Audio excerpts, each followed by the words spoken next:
কোরবানির পশুর গোশত এটা যে কসাইরা বানায়, সেই কসাইদেরকে কোরবানির পশুর গোশত থেকে কিছু দেওয়া যাবে না।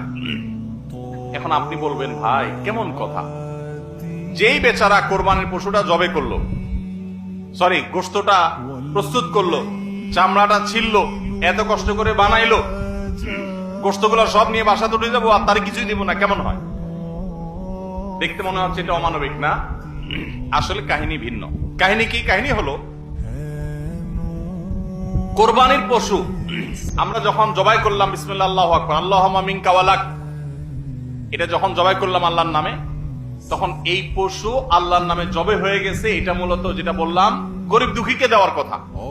কারণ আমরা যখন যাকাত দেই, সাদেকা দেই, তখন কি ওটা নিজে খাইতে পারি? আর তাহলে কোরবানির গোশত তো খাইতে পারার কথা না, কিন্তু আমরা খাইতে পারতেছি কেন?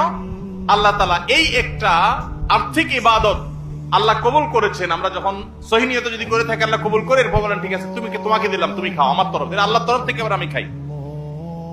তো এই কোরবানির গোশত এটা বিক্রি করা জায়েজ আছে না জায়েজ নাই?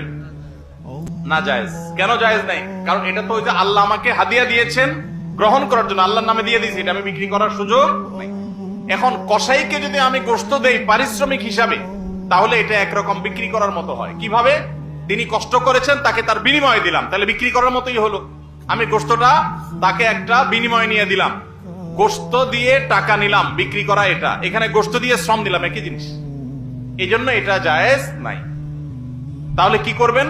কসাইকে তার ন্যায্য মূল্য দিবেন, একটা গরু বানানোর জন্য যা লাগে তা পুরাটা দিবেন এবং আগে ভাগে এগুলো চুকায় নিবেন।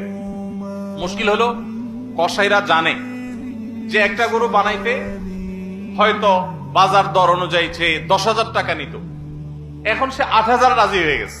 কেন 8,000 রাজি হয়ে গেছে? কারণ সে জানে তার সাথে আরো যে 3জন 4জন থাকবে, সবাইরা আপনি কমপক্ষে এই 4 জনকে যদি 2 কেজি করে বা 3 কেজি করে গোশত দেন, তাহলে 3-4 12 কেজি হবে। তো 12 কেজি গোশতের বাজারের দাম কত? হ্যাঁ, তাহলে চিন্তা করবে সে যে আমার তো এই দিক দিয়ে 2,000 টাকা ছাড় দিলাম আর পাইলাম তার চাইতে আরো অনেক বেশি। এই জন্য কসাই কম টাকা রাজি হয়ে যাবে। কসাইকে এই জন্য আগে ভাগে বলে দিবেন, শুনেন, কথা শুনেন ভালো করে, গোশত কিন্তু আপনাকে এক পিছু দেব না, আপনি কত নিবেন সেটা আপনি চুকান, আমার খাটলে নেব, না হলে অন্য কসাইয়ের সাথে আলাপ করবো, কিন্তু আগে মাথায় এটা রাখেন আপনারা কিন্তু আমি গোশত দেব না, টাকা যা নেওয়ার নিবেন। নবী করিম সাল্লাল্লাহু আলাইহি ওয়াসাল্লাম আলী রাদিয়াল্লাহু তাআলাকে এটা বলে দিয়েছেন, কোরবানি করার সময় বলে দিয়েছেন, দেখো কসাইকে কিন্তু কোরবানির গোশত দিবা না। কোরবানির গোশত শুধু না, কোরবানির পশুর কোনো কিছু বিনিময়ে